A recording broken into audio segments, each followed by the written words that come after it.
The college to career pipeline is unethical and unfair in a lot of ways, but one of the worst is this false belief it gives us that you can't graduate college any quicker than 4 years. And this belief makes a lot of adults who are in the middle of their careers, who have families, who have busy lives, think that college isn't for them because they just don't have the time to spare for such a long-term goal. Thankfully, that is a pile of shit.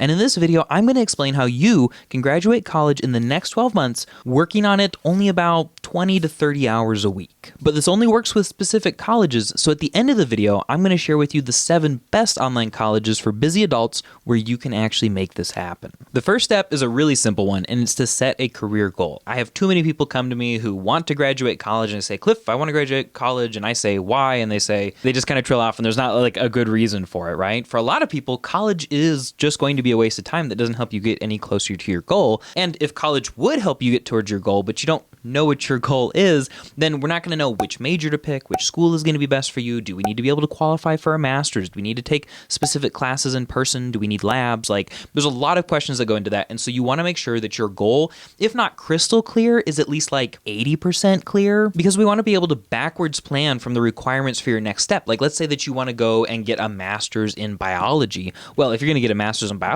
you're going to need to take some in-person science labs, and you're going to probably want to take a lot of upper level science courses because a lot of masters in biology are going to require those kinds of things. They want to see that you've done a little bit of coursework in the field before they'll accept you into their program. But even beyond that, what are you trying to do with a master's in biology? Like, you trying to become some kind of a scientist or something? Does this kind of scientist need to have a master's in biology? Maybe they need a master's in chemistry. Maybe they need a master's in neurology. Like, you have to be able to backwards plan from where you want to be. And for some people, that's just going to be, hey, I want to be making 6 figures. I want to be making at least $85,000, but only working 30 hours a week. Whatever the case is, like, you need to know where you want to be so you can figure out how to get there. And that brings us to step 2, picking a major. And I've got a couple of guidelines for you here, but the biggest one is that if your career goal requires a specific major or a specific general kind of major, I realize that specific general is a bit of an oxymoron there, you need to pick that kind of a major. But the truth of the matter is that 85-ish% of people are not going to need a specific major, just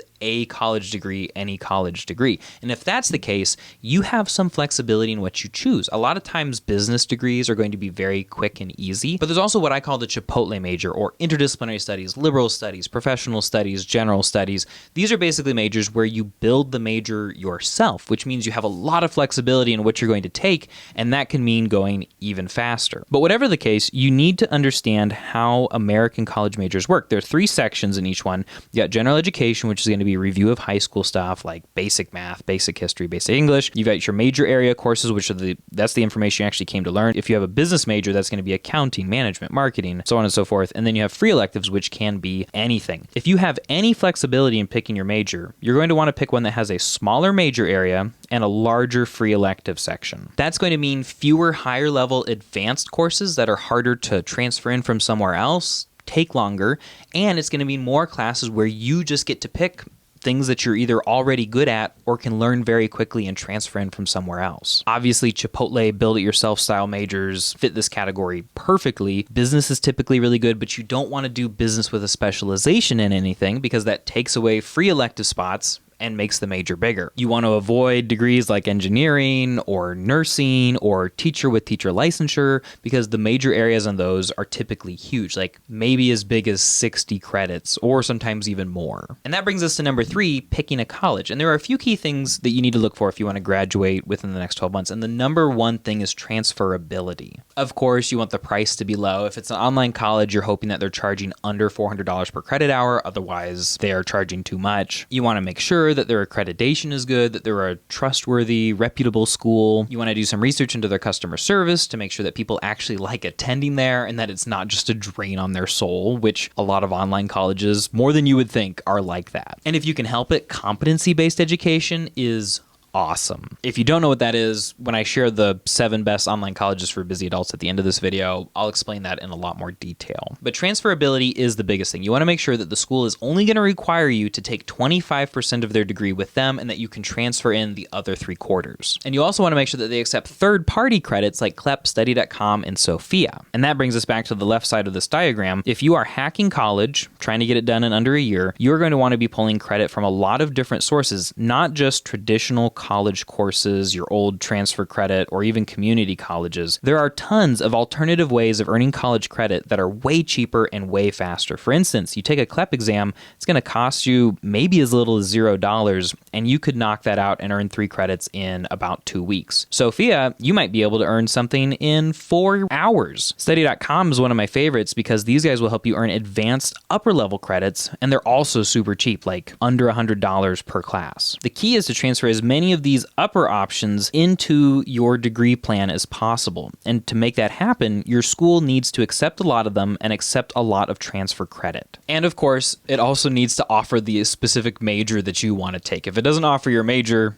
just keep looking, no matter how good it is on any other level. And that brings us to number 4. Earning alternative credit. The problem with the American higher education system, and so much of American education, is that we've been operating on an industrial model, which is a stupid way to treat human beings. We've basically created universities and schools that are like knowledge factories, where you come in, you sit on the conveyor belt, which is a very slow conveyor belt, and you just kind of boop along, waiting, and people give you information along the way, and they test you every once in a while to make sure you picked up all the information. And after you've sat there for years and years, then they say, great, you got your degree. But what if you already knew the information? What if you're a faster learner than other people? What if some of the information doesn't actually need to be learned and it's just busy work or a waste of time? Alternative credit is cool because it allows us to cut through all that garbage and just prove that we know the information. I love CLEP exams. I think like 23 CLEP exams when I was going through college. And basically, you study for the test at your own pace using resources that you buy yourself. Then I would pay $100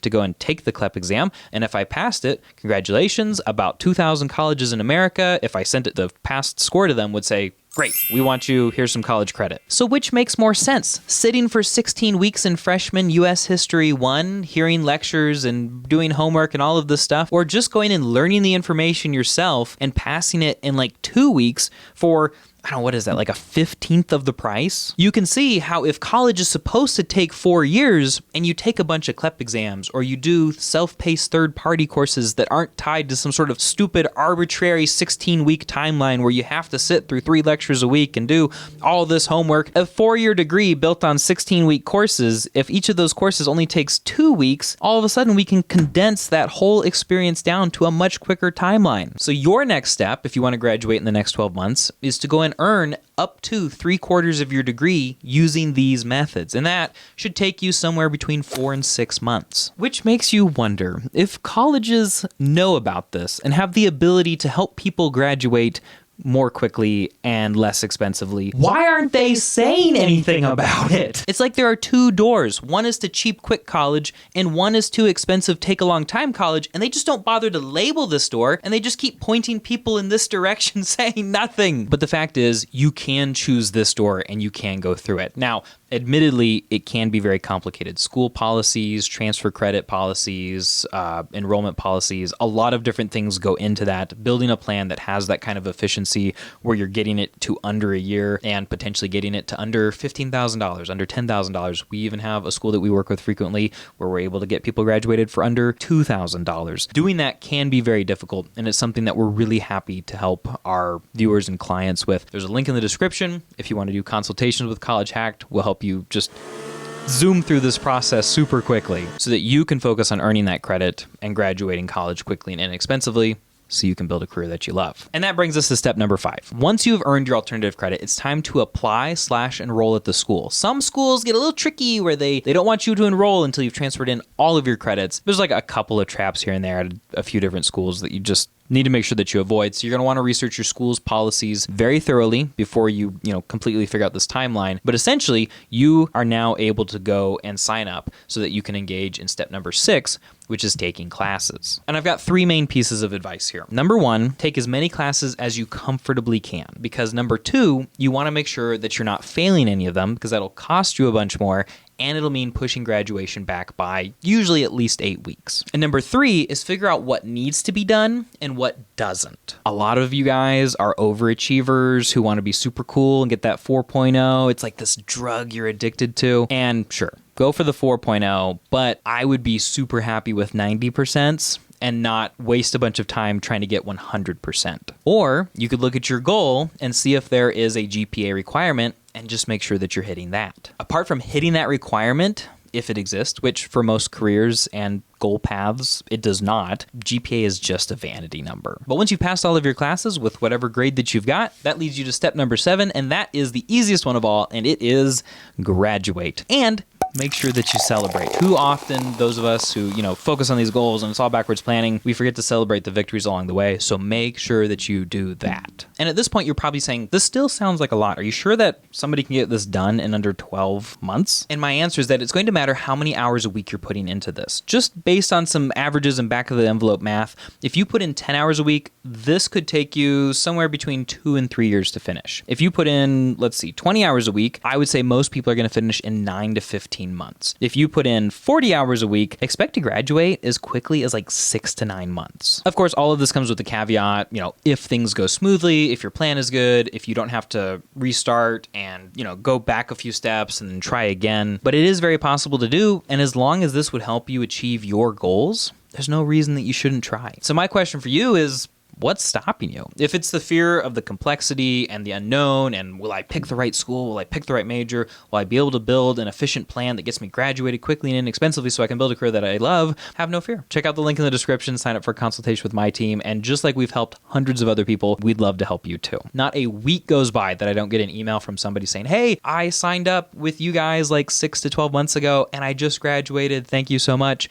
And those emails make my day. I'd love to get one from you in the future, but you can also check out this list of the 7 best online colleges for busy adults. All 7 of these colleges, it's possible to do what we talked about in this video. And if you want to hear from somebody who worked with us in the past, who graduated super quickly and inexpensively, check out this video right here. Thanks for watching, and happy hacking.